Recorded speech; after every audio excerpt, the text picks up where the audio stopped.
Halo, halo, apa kabar? Semoga selalu dalam keadaan sehat walafiat, tetap semangat ya. Kemarin kalau Anda menyaksikan, kemarin tuh hari Sabtu maksud saya tanggal 28 September, kalau Mhm. Anda menyaksikan aksi unjuk rasa di, Forum Tanah Air kemarin ya, itu yang kemudian berakhir di apa, ada perusuh yang masuk itu jelas sekali ya kita lihat di situ bahwa ini, video-videonya terlihat bahwa yang disasar itu adalah Koalisi Aksi Menyelamatkan Indonesia. Karena memang banyak tokoh kami di situ yang hadir, ada Pak Raden Samsudin, ada Said Didu, ada Refli Harun, ada Pak Sunarko dan sebagainya. Tapi orang kemudian bertanya-tanya, kalau ngomongin Koalisi Aksi Menyelamatkan Indonesia itu harusnya kan Pak Gatot Nurmantio juga hadir nih. Kemana Pak Gatot? Nah itu yang kita akan tanya ya. Assalamualaikum Pak Gatot. Waalaikumsalam warahmatullahi wabarakatuh. Ya, ini banyak orang Iya, curiga ini. begitu. Kemana Pak Ya, Gatot kemarin kok nggak hadir? Karena kelihatannya di situ spanduk-spanduknya itu disasar Pak kami ya gitu. ya saya juga nyesel saya tidak bisa hadir di situ ya. Oh gitu Karena ya? memang ya saya sudah punya rencana kurang lebih Hmm, 1 bulan yang lalu saya ke hmm, Kuala Lumpur, mhm, kemudian Daeng Tata dengan beberapa orang mhm, juga datang ke saya mhm, bilang saya tidak bisa hadir. mhm, Biasanya kalau sekitar acara di Jakarta aja bisa saya tunda, yang lainnya saya fokuskan ke mhm, forum mhm, ini gitu. mhm, mhm, Pak mhm. Dodi juga sampaikan seperti itu, tapi karena ini sudah terjadwalkan sehingga pada saat acara saya pas ada di Kuala Lumpur gitu. Oh, oke. Jadi bukan sengaja menghindar ya, karena Bapak tahu akan kalau ada Pak Gatot pasti ada spanduknya Pak Gatot juga itu. Justru kalau ada seperti itu saya pasti datang. Oh gitu ya? Justru kalau ada acara itu saya pasti datang. Oh gitu ya? Iya pasti saya datang gitu kan. Kita Mmm, kan orang-orang yang adrenalinnya nggak mhm, bisa tenang gitu kan. Ada kayak gitu kan suatu iya, hal yang menarik bagi saya gitu kan. Gitu.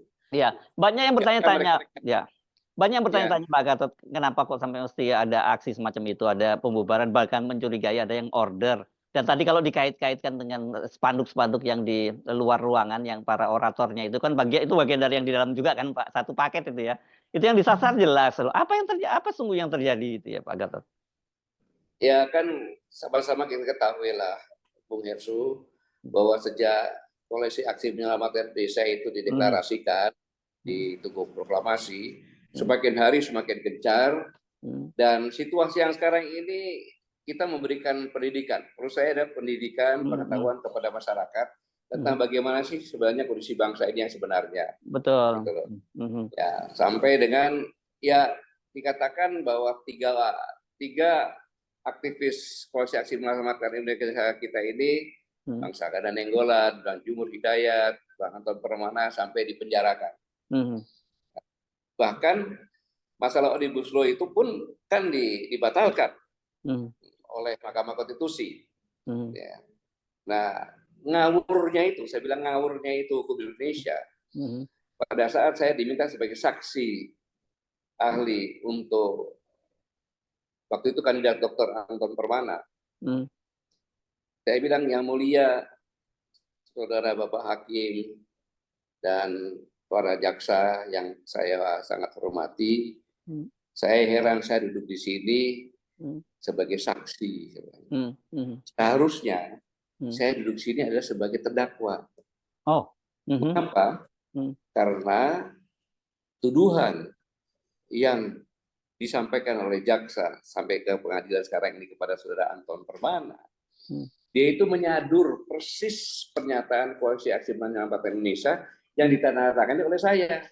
mhm, Mengapa? mhm, Bukan saya yang jadi mhm, terdakwa di sini, justru orang yang kopi menyampaikan yang kena. Di mhm, samping itu saat sekarang kita bicara, mhm, hal ini sudah dianulir oleh Mahkamah Konstitusi. mhm. Lalu saya mau apa? Silakan Anda tanya sama saya. Mhm. Kalau saya mau jawab, saya jawab. Kalau enggak, ya saya enggak jawab. Males. Oke. Ya.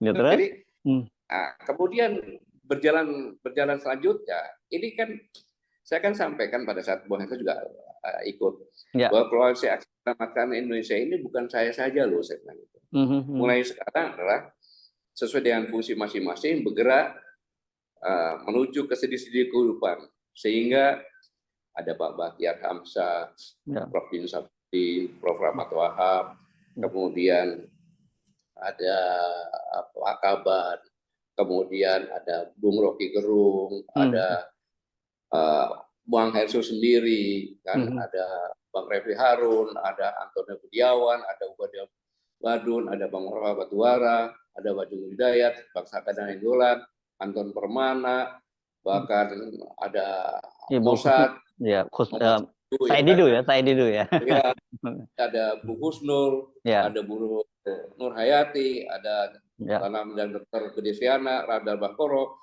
ya sudah ada Yun Kadir, Bang Narko, dari Bandung banyak sekali kan di mana-mana ya. Ya, ya. Dan inilah yang pada saatnya kita waktu itu mereka mencibirkan bahwa kita ini oposan dari sebagian. Ternyata apa yang disampaikan sebenarnya sekarang benar. Betul. Kan gitu. Maka wajar orang-orang yang sedang menikmati kondisi yang sekarang ini yang akan berakhir ini mungkin agak ya mungkin marah atau kecewa atau bagaimana sehingga membabi buta saja. Ya, ya, ya. Dan yang disuruh mereka ini adalah kan Black Alor. Saya tahu persis kok nongkrongnya itu di rumah makan Jutika, tinggalnya di tanah kosong di belakang pom bensin Abdul Wis, ya kan. Oh. Dan mereka ini mungkin terpecah dari organisasi Timur Indonesia Bersatu dan Petir. Petir ya, Petir. Keraton ya. Indonesia Timur itu kebanyakan Ambon sama NTT kan itu. Ya. Mereka semua terorganisir karena mereka mencegah atau membetengi jangan sampai jadikan alat. Jangan sampai jadikan alat. Dan mereka ini kelompok Alor ini mungkin karena baru datang euforia lah ya. Nah, terus melakukan hal-hal yang ya saya katakan ini kan dapat dikatakan biadab lah di zaman modern seperti itu kan. Itu kan cara-cara zaman batu dahulu kala gitu kan. Masih dipakai seperti ya akhirnya kan mereka jadi korban. Ya. Kan ada jadi korban, ada jadi pahlawan kan gitu. Ya. Ya, mereka yang sangat disayangkan, mereka ini preman, tapi masuk penjara bukan karena preman, bukan karena jagoan, karena yang dihadapi orang-orang intelektual, ya kan, kemudian di atas 50 tahunan, ya kan. Ya, melawan dia cuma ketawa aja, kita lawan sama aja, kita juga seperti binatang juga gitu kan. Ngomong-ngomong gitu kan, jangan lawan, kita kayak binatang juga. Ya, diam saja. Dia bilang, itu saya benar, saya bilang. Diketawain saja. Jadi nggak tahu ini cara siapa otaknya kok masih menggunakan otak-otak cara seperti ini kan sangat memalukan. Gitu. Ya kan mereka ini kan orang bayaran aja lah, kita orang suruhan lah gitu ya Pak Gatot ya sebenarnya ya. Iya Pak. Masa mereka tahu, mereka juga nggak tahu kok apa yang mereka kerjakan. Pokoknya datang yang penting kamu so jagoan, habis itu dia pergi lagi kan gitu kan, salaman-salaman, peluk-pelukan, terus pergi lagi kan gitu Pak. Yang penting dia bilang bayaran gitu. Akhirnya kan sekarang dia kena jadi korban sendiri kan gitu. Betul. Tapi gini ya, kalau saya lihat juga dari respon publik ya Pak Gatot, meskipun yang disasar para aktivis-aktivis itu, karena kebetulan memang aktivis kami itu sampai sekarang masih bergerak terus juga, Pak Said Didu sekarang lagi bergerak di Pantai Indah Kapuk, Bapak kemarin juga belain teman-teman di Sentul yang melawan Sentul City. Mungkin dia anggap ini memang jadi jadi ganjalan buat ambisi-ambisi mereka gitu untuk menguasai Indonesia lah. Ya bagi saya semakin banyak orang yang kepanasan, orang bertindak itu merupakan kebahagiaan. Berarti kita sudah pada jalan yang benar kan gitu, Mas. Gitu ya, oke. Ya, kan kita semuanya sepakat bahwa kita ini, organisasi kita ini ada meluruskan arah kiblat bangsa. Ya, namanya aja Koalisi Aksi Menyelamatkan Indonesia, namanya ya Pak ya. Kita tidak berpolitik praktis, ya kan. Siapa yang melaksanakan politik praktis, ya mengundurkan diri. Ya. Sekarang sudah selesai pilpres itu ya bergabung lagi kan gitu. Kumpul lagi, semuanya kumpul lagi seperti biasa lagi. Yang penting jangan ikut politik praktis apapun alasannya. Kan saya pernah ngomong. Ya. Kalau kita bawa kami ke politik praktis pasti itu bayaran. Ya. Enggak Pak, ya saya kan pasti bayaran. Ini saya sampaikan 6 bulan yang lalu. Sampaikannya gitu. Ya. Jadi jangan bawa kami saya bilang gitu. Perorangan oke sepakat semuanya. Bagi yang akan politik praktis mengundurkan diri sementara. Ya sekarang sudah selesai ya kembali lagi lah, sudah. Ya. Otomatis. Ya. Seperti Prof. Din Sabdudin mendirikan partai tidak aktif. Ya, sekarang aktif lagi ya memang sudah selesai gitu. Iya. Karena ini kita rumah kita bersama gitu. Dan kita semuanya orang-orang yang sudah final gitu loh, nggak cari apa-apa, hanya bagaimana buat anak cucu kita gitu, Pak. Iya. Oke, ini gara-gara peristiwa ini, padahal kan biasanya setiap kali tanggal 30 September, biasanya kalau ngomongin Pak Gatot terus ngomongin soal G30 SPKI ini, kita jadi kelupaan ngomongin topik ini. Gimana, kita mau pindah ke topik itu atau masih mau ngomongin yang tadi lagi itu, Pak Gatot? Jadi Bang Yesu ini udah saya nodong, 2 kali todong, sekarang lagi saya lagi saya santai. Ya saya pakai kaos kayak gini, adanya kayak gini, saya ini aja Bang Yesu ya. Mohon maaf, bukannya Bapak. Kalau bicara tentang masalah pemberontakan G30 SPKI, saya bicara ini adalah bukan apa-apa, tetapi saya hanya ingin mengingatkan agar peristiwa kelam ini jangan lagi menimpa kita. Sangat menyakitkan dan korbannya sangat banyak. Terus pertanyaan, apakah sekarang itu bangkit? Ya maaf, saya perumpakan yang gampang saja. Memang kalau ditanya nggak kelihatan, karena ibaratnya bangkitnya itu seperti buang angin, Pak Yesus. Kita bersepuluh ada buang angin, ya kan? Kentut kan gitu kan? Baunya ada, tapi nggak bisa nuduh siapa gitu kan? Contoh gampangnya begini, contoh gampangnya adalah ketika presiden itu membuat kebijakan bebas visa on arrival. Ada 87 negara. Oke, apa hubungannya nih Pak? Itu pada pada Presiden nomor 21 tahun 2016. Ya. Artinya apa? Saya waktu itu pada saat memutuskan, itu hanya Menteri Pariwisata menyampaikan kita perlu adanya bebas visa akan meningkatkan pariwisata. Disebutkan negara ini. Saya bilang, izin Bapak Presiden, ada negara-negara yang terkenal bahwa rakyatnya adalah kurir narkoba. Kalau bebas visa itu sangat berbahaya, saya bilang itu. Karena saya bilang dianggurin dapat duit, di penjara, di sini makannya lebih enak daripada negaranya. Negaranya makannya. Nah, di break. 2 jam kemudian, jadi sejak dinyatakan itu hanya 3 jam diskusi, diputuskan, saya sudah putuskan. Tadinya saya mau nanya, kalau RRT itu ya Tiongkok diberi bebas visa on arrival, dia datang untuk mengurus visa di sini, sangat berbahaya. Cuma kan saya nggak enak. Itu ada kaitannya dengan ini. Satu itu. Kemudian nanti mundur lagi, nanti saya akan sampai lagi. Yang kedua, yang sangat menyakitkan dan benar-benar terlihat dan patut diduga. Oke, katakan Jokowi bukan keturunan PKI, tetapi dari ini dibuktikan bahwa Presiden pernah mengambil keputusan. Keputusan Presiden Republik Indonesia nomor 17 tahun 2002, tanggal 26 Agustus 2002. Itu membentuk tim penyelesaian non-yudisial pelanggaran hak asasi manusia yang berat masa lalu. Keputusan ini berlaku sampai tanggal 31 Desember tahun 2022. Sehingga itu hanya memerlukan waktu sekitar 117 hari atau 127 hari. 127 hari. Dari 127 hari itu bisa menemukan pelanggaran hak asasi manusia ada sekitar 10 atau 12 item. Tapi yang menyolok adalah peristiwa tahun 65-66. Kalau peristiwa tahun 65-66, mau tidak suka itu adalah ABRI yang melakukan terhadap PKI. Kalau 62, 63, 64 itu adalah korbannya Islam yang dilakukan oleh PKI kan gitu.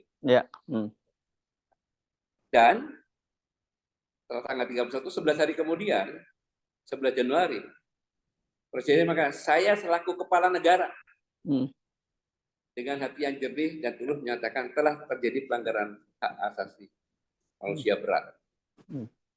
Nomor 1, 6566. Apa artinya? Artinya dengan demikian bahwa yang melakukan pelanggaran berat adalah ABRI sebagai alat negara. PKI. Seorang kepala negara menyampaikan itu loh. Dan hal ini ditambah lagi Bang Henry. Ditambah lagi membuat keputusan lagi, yaitu peraturan presiden. Ya, instruksi Presiden Republik Indonesia nomor 2 tahun 2023. Tanggal 15 Maret 2023. Tentang pelaksanaan rekomendasi penyelesaian non-yudisial pelanggaran hak asasi manusia berat. Yang ini luar biasa. Mereka menjadikan suatu kasta tersendiri, saya katakan kayak bangsawan. Karena memulihkan hak korban atas peristiwa pelanggaran hak asasi manusia berat secara adil dan bijaksana, Menteri Dalam Negeri menugaskan gubernur, bupati, wali kota untuk menyusun rencana dan pengalokasian anggaran berupa program dan kegiatan melalui anggaran pendapatan dan belanja daerah dalam merekomendasi tim PPHM di wilayahnya. Tidak Negeri.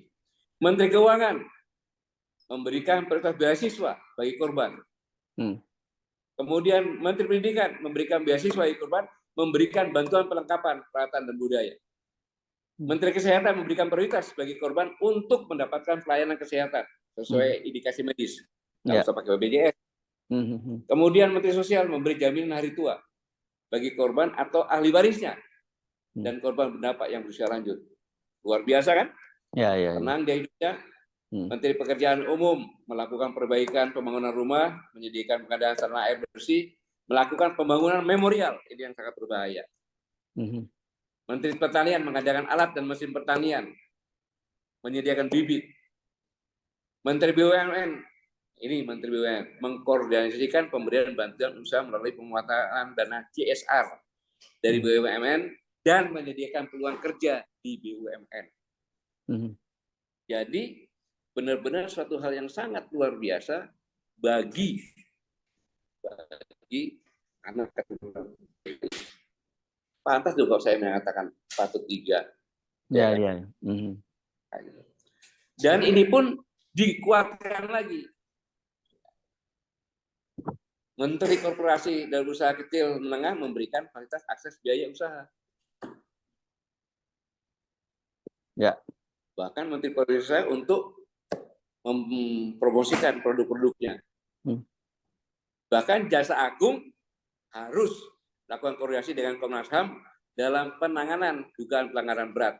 Bayangin, AMBI kena lagi. Dan pada hari yang sama dikeluarkan keputusan Presiden Republik Indonesia nomor 4 tahun 2023 tanggal 15 Maret 2023 tentang tim pemantau pelaksanaan rekomendasi penyelesaian non-yudisial pelanggaran hak asasi manusia yang berat.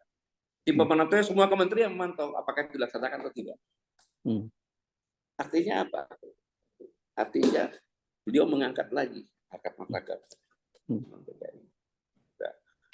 Ini analisa saya ini. Mari kita bahas. Tidak ada masalah. Nah,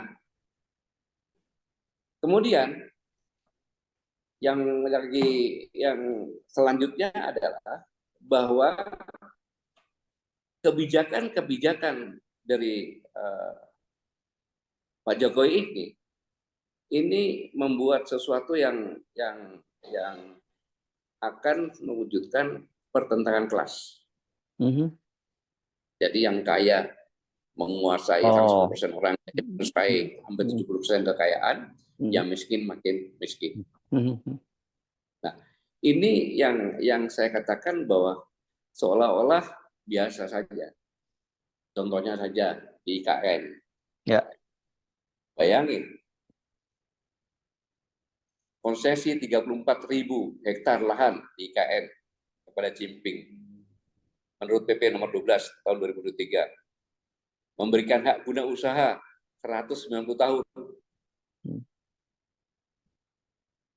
Serta hak guna bangunan HGB dan hak pakai HP 160 tahun bagi investor di ibu kota negara Nusantara.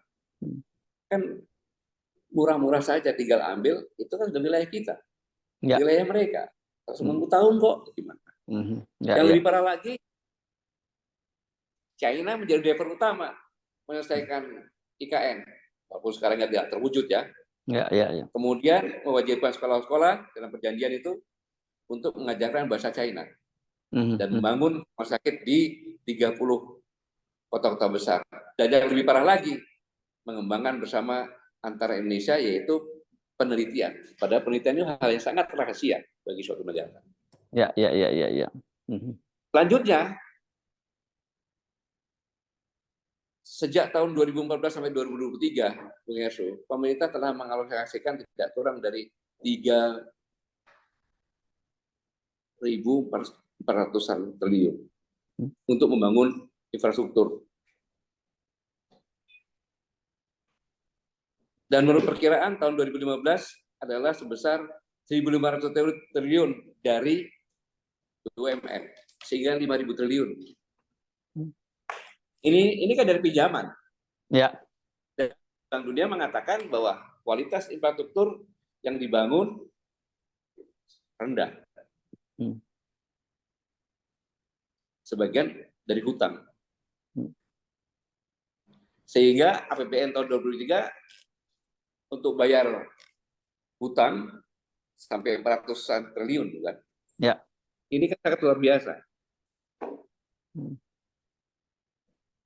Ini sangat luar biasa. Nah, dalam kondisi seperti ini, mengapa ini bisa terjadi, Bu Gersu? Ya kan? Bahkan menurut Bank Dunia, skor logistik performa indeks Indonesia malah jatuh ke peringkat 46 tadinya menjadi 63 tahun 2023.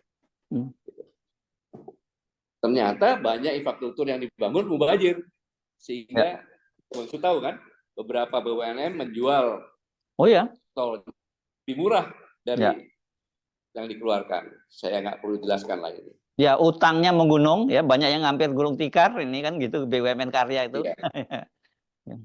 Nah, kemudian yang selanjutnya, Bung Andrew, ini dilakukan karena kita menganut trias politika, yaitu eksekutif, yudikatif, dan legislatif saling mengontrol. Kewenangannya masa posisinya sama besarnya. Makanya dikatakan itu sebagai lembaga tinggi negara. Presiden lembaga tinggi negara, DPR lembaga tinggi negara, Mahkamah Agung dan Mahkamah Konstitusi sebagai lembaga tinggi negara. Tapi kondisinya bagaimana? Dengan undang-undang KPK yang dikeluarkan dan lain sebagainya, maka ketua-ketua partai tersandera, sehingga legislatif dikuasai, dikendalikan. Bukan rahasia lagi, ya kan? Kemudian adiknya dikawinkan dengan ketua Mahkamah Konstitusi. Mahkamah Konstitusi di bawah pengaruhnya. Ketiga eksekutif menguasai yudikatif dan legislatif, yang korban adalah rakyat. Yang lebih parah lagi, Bung Hersu, pengusaha-pengusaha di daerah itu berpikir enak sekali kok jadi penguasa bisa menguasai yudikatif dan legislatif. Maka pengusaha di daerah menjadi penguasa dengan menguasai eksekutif, legislatif, dan yudikatifnya transaksional. Per kasus lebih hemat. Orang nyalonkan bupati lapor sama pengusaha, kan gitu. Jadi peternak beternak penguasa kan mereka ya. Akhirnya tinggal 50 miliar, jadilah dia bupati. Legislatif 5 miliar lah. Kalau ada 27, ya ambil aja 14 atau 15, saya jadikan, selesai. Korbannya siapa? Rakyat. Itulah yang terjadi sekarang ini. Sehingga semakin miskin. Inilah yang terjadi. Nah, lebih parah lagi dengan kasus yang baru, Bu Petru. Apa yang baru, yang mana nih? Yang TAP MPR. Kan ada TAP MPR yang tentang Bung Karno. Ini kan semuanya kan berawal dari TAP MPR nomor 1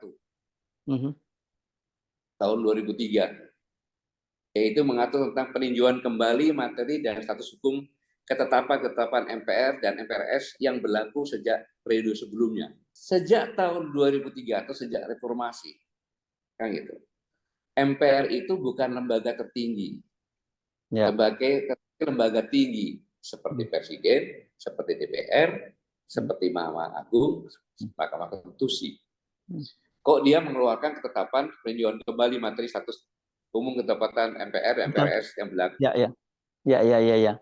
Nggak bisa mereka kan, tap MPR itu hanya bisa dicabut oleh MPR, tapi ketika lembaganya berbeda gitu ya sekarang ya Pak. Gitu iya, kan, Pak? nggak bisa.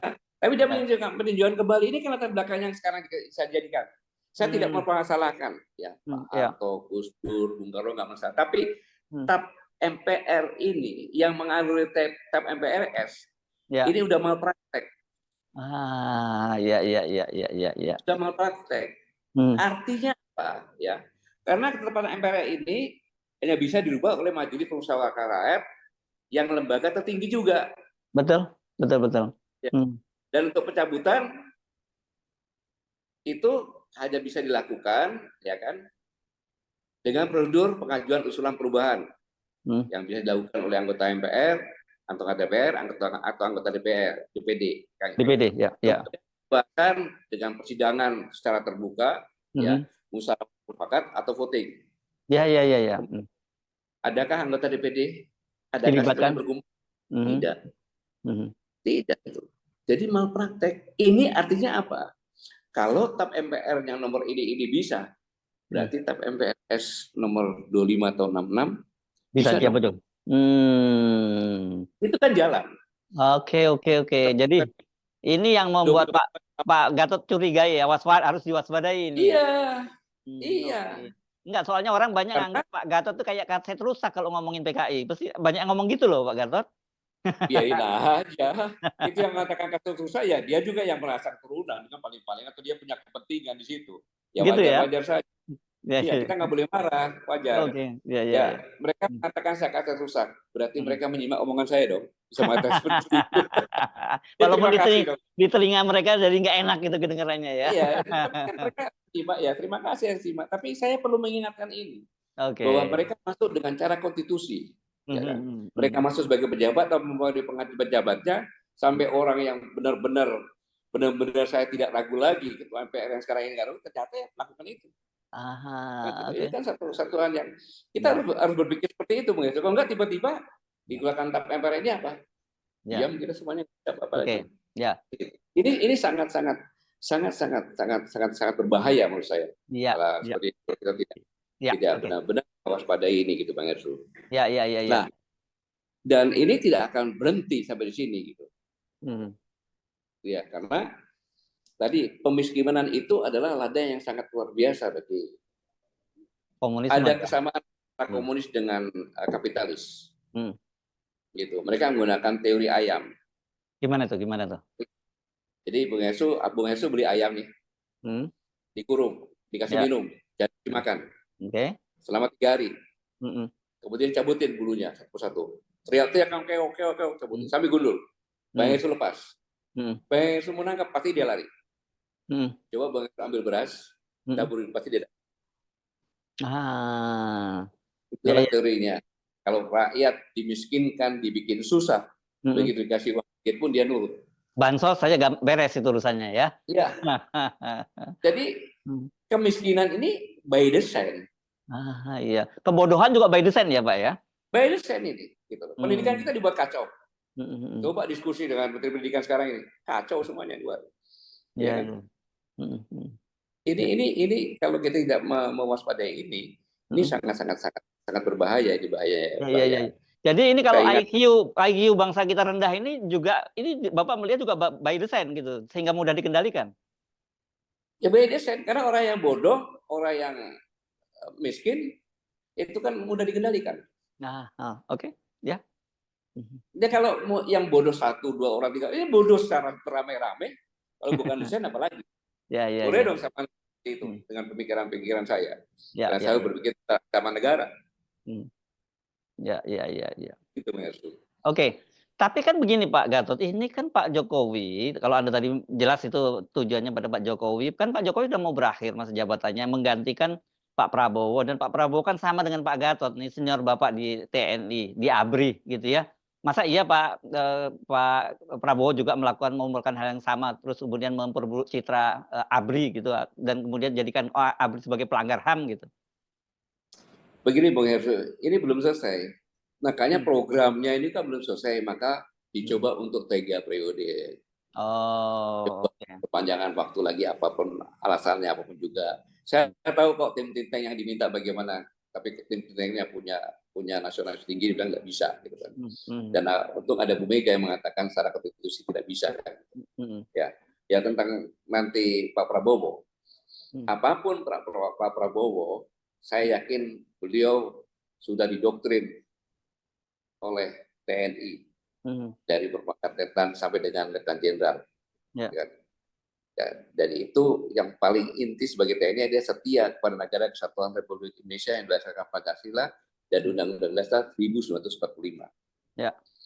Ya, sumpah itu melekat sampai kapanpun. Yang katakan sampai tembakan salvo tidak terdengar lagi telinga.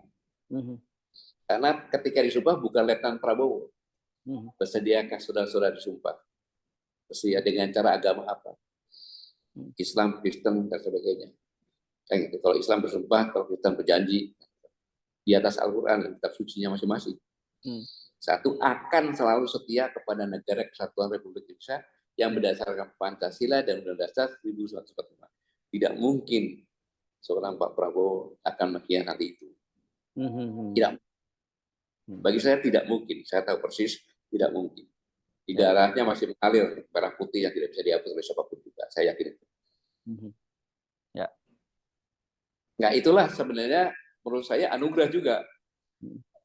Ya, anugerah yang mudah-mudahan cepat berubah ini semuanya sehingga ini tidak berlanjut gitu. Rencana mereka seperti ini. Ya. Oke. Baik. Gitu Pak Gatot. Ya, Bang Yesu. Dalam kondisi yang seperti ini, Pak.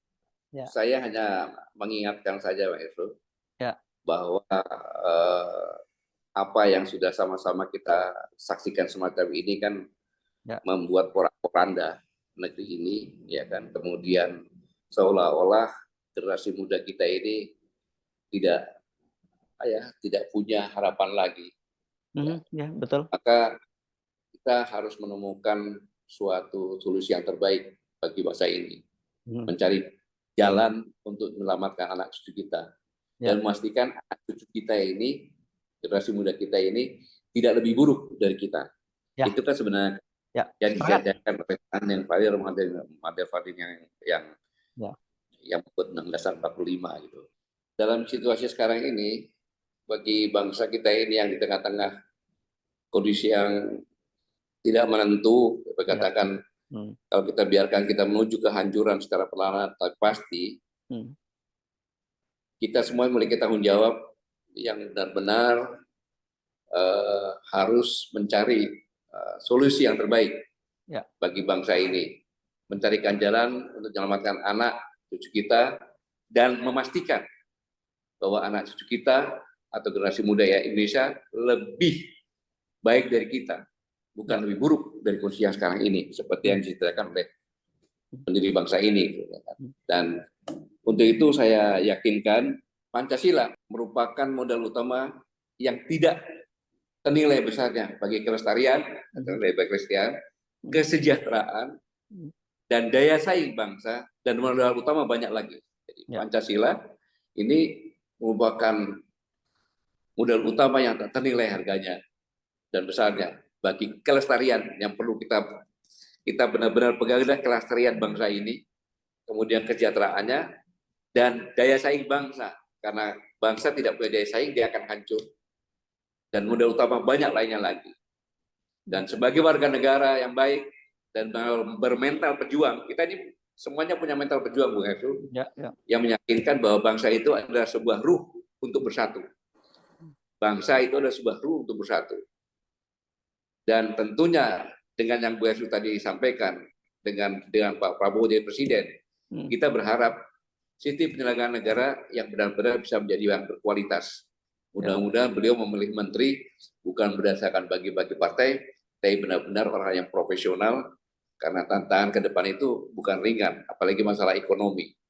Persatuan sudah dibelah-belah, ya kan?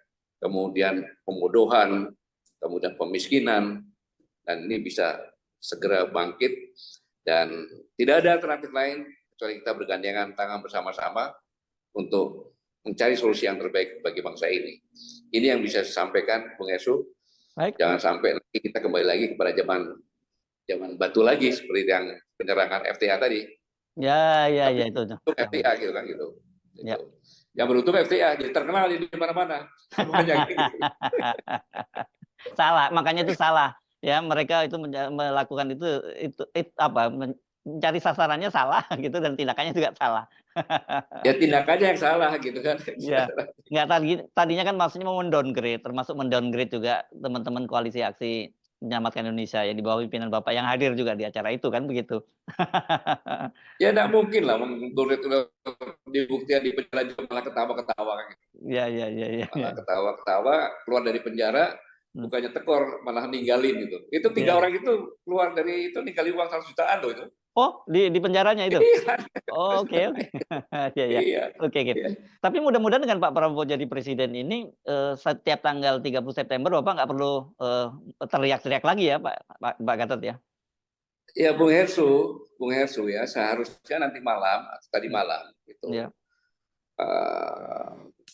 Saya sedikit lagi tambahan, Bung Hersu, kan saya pernah ditanya, apakah sudah masuk ke TNI?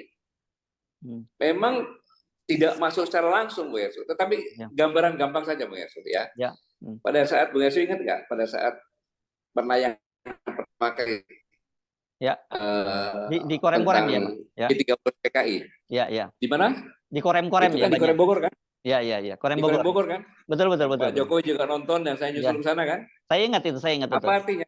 Ya, dan akhirnya waktu itu Kolonel Mirza Agus. Setelah tidak lama kemudian saya promosikan jadi Danrem di provinsi, yaitu di Padang, menjadi bintang 1, ya kan. Kemudian sekarang ini habis dari Danrem, dia ke Direktur Doktrin di Kodiklat. Ya. Habis Direktur Doktrin di Kodiklat, dia dan secapa AD tahun 2021. Masih kemudian bintang 1? Dari Inspektur Kodam Diponegoro. Ya, bintang 1 terus? Muter-muter aja terus itu. Kemudian yang lebih menyakitkan lagi sekarang Dilem secapa AD. Jadi dia pernah menjadi Wadan Secapa. Ya. Di mana Wadan Secapa itu mempunyai koordinator bawahannya itu direktur-direktur, dan sekarang ini dia masuk lagi sebagai direktur lembaga di Secapa AD. Dia pernah menjabat sebagai wakil, muter sebentar ke Inspektur Kodam Diponegoro, maksudnya sebagai Wadan. Artinya itu pesan yang harus jabatan itu harus dilakukan seperti itu. Jadi kalau kamu nanti menayangkan, kamu akan dilakukan seperti ini. Boleh dong saya berikan. Ya. Karena kan biasanya mereka yang jadi komandan Korem di Bogor itu biasanya jalur cepat itu. Pak Gatot kan juga pernah di Bogor kan? Iya. Jadi dari 2017 dia komandan Korem sampai dengan sekarang bintang 1, dia yang menyakitkan dia pernah menjadi Wadan Secapa, sekarang jadi Dir Lem Secapa AD, bawahnya Wadan. Iya. Oke. Agak masuk akal kalau yang Bapak curiga. Oke. Iya, saya patut curiga seperti itu. Ya, orang berkualitas kok. Yang kedua, Dirjen April. Dialah yang mengetahui informasi, dia yang memimpin penangkapan senjata dan amunisi di Bandara Soekarno-Hatta. Oh, ini zaman Bapak masih jadi Panglima TNI waktu itu ya? Iya, waktu itu yang ribut-ribut itu kan. Iya. Terus harus disimpan di Mabes TNI, ya kan. Kemudian dia habis dari Bais TNI, dia staf khusus Kasar 2015, Irdam Cendrawasih, kemudian Kasdam IM, Aspatil Kogab Wilkan 3, staf khusus Kasat lagi, 2 kali staf khusus Kasat lagi, muter-muter lagi situ. Artinya dia pernah menyakitkan, pernah menggagalkan suatu misi yang besar. Ya. Kan begitu. Iya. Oke, jadi cukup beralasan nih.